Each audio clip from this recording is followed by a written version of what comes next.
Mike Radich here, and I'm now joined on the phone by MMA Veteran Walel Watson. Walel, how are you? I'm doing great. How are you doing, Mike? I'm doing good. Walel, you got a fight coming up April 25th at Titan FC 28. How's training been going for the fight? Oh, man, this camp's going great. You know, I'm definitely going to be ready for April 25th in Titan FC. My weight's looking great, which is what always used to be an issue for me, and somehow we got a hold of that, and yeah, I'm ready to go. Mm-hmm. I'm just curious, what weight is this fight going to be taking place at? At 135.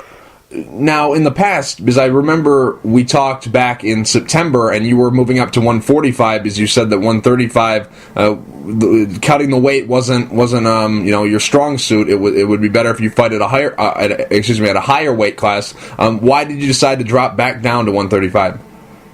A couple of reasons why I decided to drop back down to 135. One, those guys at 45 are just too damn big. I thought that, me cutting less weight would, give me the edge on them and I'd be faster and have better stamina. But it don't matter if the guy could just lay on you and make nothing happen. And, that's the issue I was having with these guys. I was getting them in submissions and things, and they would just be able to sit out of my submissions or just, break out of it using this brute force instead of having to use technique. And that's when I realized, maybe I need to go back to 35.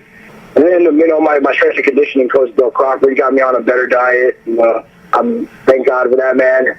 I've put that man through so much work in the last couple of years with me. I've kept him up so many nights trying to devise a correct diet for me and a correct regimen workout so that my body can drop down to 135 and be healthy. So he finally got that down for me, and, I'm feeling great for this fight. Mm-hmm. Now, the last time we talked, it was under different circumstances. You were on a 2-fight win streak. Now we're talking, a couple months later, and you're on a 2-fight losing streak. Was that the main factor in some of these losses, that, you moved up a weight class and the guys that you were fighting were just way bigger than you had thought? Was that the main reason that some of these losses took place?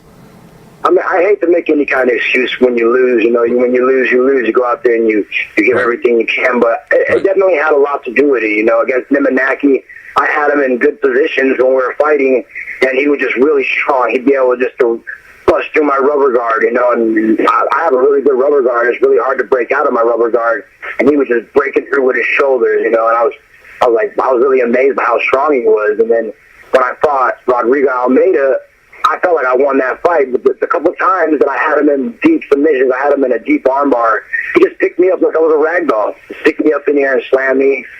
I had him in so many chokes, and he was able to sit out of my chokes, which made no sense. Just sprawl out, and he was out of my chokes, and that really had to contribute to him being bigger than me. So, yeah, that 15, 20 pounds, it really does make a difference. Mm-hmm, mm-hmm. Now, what exactly did you think you were gaining by going up to a higher weight class, and what actually played out for you? What were some things that you did gain by going up to a higher weight class? I mean, I got to get a little bit stronger, and I got to, just to see what it was, and understand that my coaches only had the best interest for me, because my head coach Manola never wanted me to go up to 145. He was telling me, you either stay at 135, we're gonna figure out the weight cut, we're gonna figure out a diet for you, don't worry. And I was like, no, I'm going up to 145. I think I'm gonna do better, because I've heard other fighters say that, I only cut 15 pounds, only cut 10 pounds, and they're having success at those weight classes. But I guess once you start getting into 55 and under, it really does make a difference when the guy does have 15 or 10 pounds on you. Mm-hmm. Mm-hmm. Now, you mentioned that you kind of have it down to a science now. You and your coach have figured out the perfect way for you to make 135. What is that way? I mean, we don't want to give away all of our secrets. Right, sure. A lot of it's got to do with the diet and the workout regimen. We used to do a lot of heavy kind of weightlifting, so we changed that up. We just got on a real good, solid diet now. But I stay on pretty much Monday through Saturday, and I have my cheat days on Sunday. And all of a sudden, I was walking back on my walk-around weight when I first started, 53, 54, and right now I'm 2.5 weeks out at 147. I have never been 147 2.5 weeks out since the beginning of my career. So, I'm feeling great. I'm sparring 6, 7, 8, 5-minute rounds in a row. First dude every round, and I still have the energy, still got the spring in my legs. I'm feeling awesome right now. Now, you're on this diet all year round, regardless if you have a fight coming up or not? Yep. I mean, he'll give me a week off from the diet after my fight. Let me, eat what I want for that week. But then we're right back on the diet again. We're just keeping that weight down. As long as I want to fight at the high level, I got to, watch what I'm eating and be ready to go. Oh, I see. Now, you're training out of Team Hurricane Awesome. When we think of that team, we immediately think of you and Liz Carmouche. Besides you two, who are some other people in that gym, and who are some of the people that you train with on a day-to-day basis? Richie Boogeyman Martinez, that's one of my main training partners. He's a brown belt from Eddie Bravo's 10th Planet. That guy's amazing. He's going to be a 155er soon. He's fighting at 170 right now, but he can make 155. The guy's like 6'3", super flexible, and he's an amazing jiu-jitsu practitioner.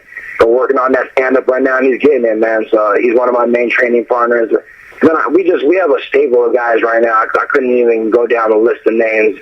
We got a real good, solid team coming up. We're killing all the regional shows. We'll take 8 guys and girls to a show and come out 100% victory that night. So the team is real tough right now. Real good sparring every day, and you got to be on your toes every day that you come into the gym. How much do you train with Liz Carmouche? Because obviously you two fight in the same weight class. Obviously, different because she's a woman and you're a man, but still the same weight. How much do you train with her? Actually, this is my main training partner. I'm her main training partner. We do 98% of our training together, whether it's strength and conditioning, whether it's boxing, whether it's sparring, whether it's grappling, we're wrestling. We're all day together. And every now and then, the team will fade off or whatever will happen, and it'll still be me and Liz. And it's been me and Liz for years on end now. Since 2009, it'll be me and Liz in the gym, and the gym could be empty, and it'll be me and Liz still training. Now, are you an instructor at the gym, or are you just a fighter? Both. I'm the fighter and instructor. Oh. What do you teach? I teach jiu-jitsu. And that's every level you teach, the fighters, and you have. I'm also a 10th Planet brown belt under Eddie Bravo, right. So we teach the system out here. We got a bunch of up and coming guys. We got a couple blue belts, and a couple of purple belts, and our jiu-jitsu program it's been growing the last couple of years. Do you work with the youth as well? I don't. I usually substitute for them, but my partner Richie Martinez does. He's the main guy with the kids. Oh, I see. Now, Liz Carmouche, she has a fight coming up against Miesha Tate at UFC on Fox 11. I believe that's the number of the card it is, but I'm not sure. But it's going to be on Fox. It's going to be in Florida. So she's preparing for that fight. That fight is actually the week before your fight. So how involved has she been in your camp, and vice versa? How involved in her camp have you been? Oh, like I say, me and Liz, we're always there together, helping each other out since 2009. So even if she didn't have a fight, she would have been there every single day helping me, and vice versa. If I didn't have a fight, I would have been there every single day making sure she's getting ready. She don't let up on me, and I don't let up on her. How much better does it make the training when basically you're trying to peak the same as her, basically at the same time? I mean, her fight's a week before yours, but basically it's the same time. How much better does it make the training when you have to peak? Oh, awesome. It makes it so much better because, she's so sharp right now, it's not even funny. And if I'm off at all just because of my diet or I'm slow because I had a rough training day or anything, she's going to tip me up or put me on my back and smash me. So it's really kept me on my toes, and it's like, we're like brother and sister rivalry, We're always trying to one-up the other one. So it's a great training partner to have. I couldn't be happier to have anybody else. Definitely. Now, she's got a big fight against Miesha Tate, and it's a fight where, I don't know, it might be loser goes home. How is she doing right now, and what's her mindset going into this fight? I mean, Liz is always so humble and so cheerful, always all smiles. And, in good spirits. I know she's training hard. And when we're training, I see the fire in her eyes. She's not playing right now. And it's going to be something else, April 11th or April 19th. Liz is really going to go out there and show the world a bunch of new skills. And we're going to be impressed with what we see from the girl, Bella. Now, the last Titan show, I think, was back in February, I want to say. And when they showed a graphic, I couldn't find the clip, but when they showed a graphic, they showed that you were one of the former UFC fighters that signed with Titan. So I'm just curious, when exactly did you sign with Titan? I signed the end of January, like mid-January with them. And I just had to keep it silent until they announced it. And how long is the contract for? Is it, 3 fights, 4 fights? What is it? I got a 4-fight deal with them. I see. And now there was a rumor going on, about, out and around about a fight between you and Jeff Curran. And that was the fight that everyone, put on their websites. And that was the fight that a lot of people said, was set in stone. And then we find out that he's not going to be on the card and you have a different opponent. Was that fight actually signed? How long, were you into a training camp trying to get ready for Jeff Curran, and then they changed opponents? Was this just a rumor, or was it actually signed? No, actually what happened was I had a couple different opponents. I was supposed to fight a couple different guys before Jeff. They got hurt. I don't want to throw out any names because, nothing was ever signed, so I'm not going to put them out there like that. But I had 2 other highly named guys. They were hurt. Jeff Curran came on board. I didn't say anything still. He announced the fight on Twitter and started tagging me. So I went out and I started announcing it, and then we started, talking whatever. We're going to throw a fight of the night, and we're going to do all this. And then he retires 12 hours later. Right. So I didn't understand that at all. I was like, what the hell? And so I was getting ready mentally to fight this guy, and yeah, he ended up calling off the fight right away. So, it is what it is. I don't know where he's at in his career. I really look forward to that fight. It would have been an honor to fight a legend like that, but got to keep on going forward. Definitely. I agree. I don't know what his deal is. He retires, then he unretires, then he retires, then he unretires. I guess now he's looking for a fight. He wants to fight again. He wants to fight for Titan later in the summer. So I guess he's back in the sport. Now, is that a fight that you still want? Is that one you're still interested in, or is it a fight where you'll take it if it's offered, but you won't pursue it? I'll take it if it's offered. Right. At this point, I think we're 2 different paths in our career. I think he might be just looking for a paycheck or something. I'm looking to get back to the top. I want to fight the best guys, and had he wanted to fight the best guys, he would have fought me. He wouldn't have retired or backed out of that fight. I think so.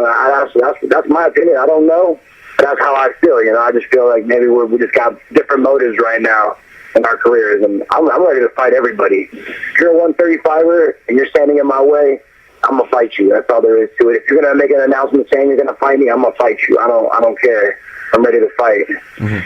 You're 2-2 since leaving the UFC. Even though you have 2 losses, how much of a setback is that to you trying to make it back to the UFC? Obviously, those losses came at 145, and I think that Joe Silva and the guys, or Sean Shelby and the guys at the UFC, they picture you as a 135er. They don't really see you as a 145er. So how big of a setback were those losses to you trying to make it back here? Because I think an impressive win here and maybe another one, you're right back on their radar.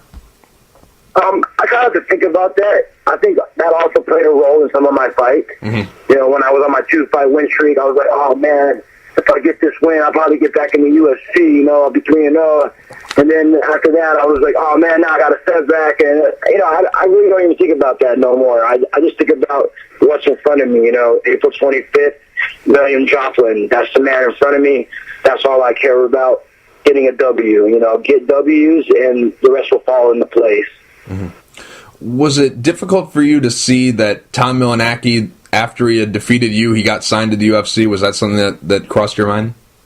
At first it hurt because that's when I kind of knew, had I beat this guy, I probably would have got the phone call.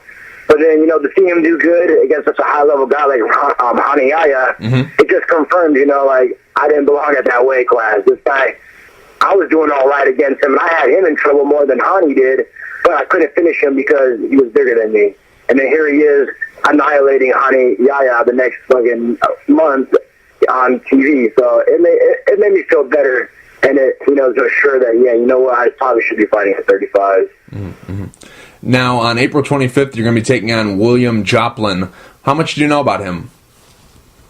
He's a tough type of fighter, for a guy to go 0-8 in the beginning of his career, right, and turn around and win 9 straight. That says something about him. That says that he believes in himself, to not give up. I know a lot of guys would have probably quit after 0-4. So for him to continue going, he's a dangerous guy. He's not great at anything, but he's gritty, and he won't give up. I've watched a video where he's just getting smashed on, and then he just comes back and he's beating the guy's ass. So I got to stay on my toes, go out there and end this winning streak, and get back in the winner's circle, and, get back on the path that I belong on. Mm-hmm. Ultimately, how do you see the fight ending? With my hand raised. And Walel the Gazelle Watson. Yeah. Definitely. Walel, real quick before I let you go, do you have any sponsors you'd like to thank, and is there anything you'd like to say to the fans? I don't got no sponsors right now to thank yet, but I want to give a shout-out to my Team Hurricane Awesome, Test Planet Jiu-Jitsu, and all my family back at home, and all the MMA fans. Walel, thank you for taking the time to talk. I really appreciate it. Good luck April 25th at Titan FC 28 against William Joplin. Oh, no, thank you, Mike.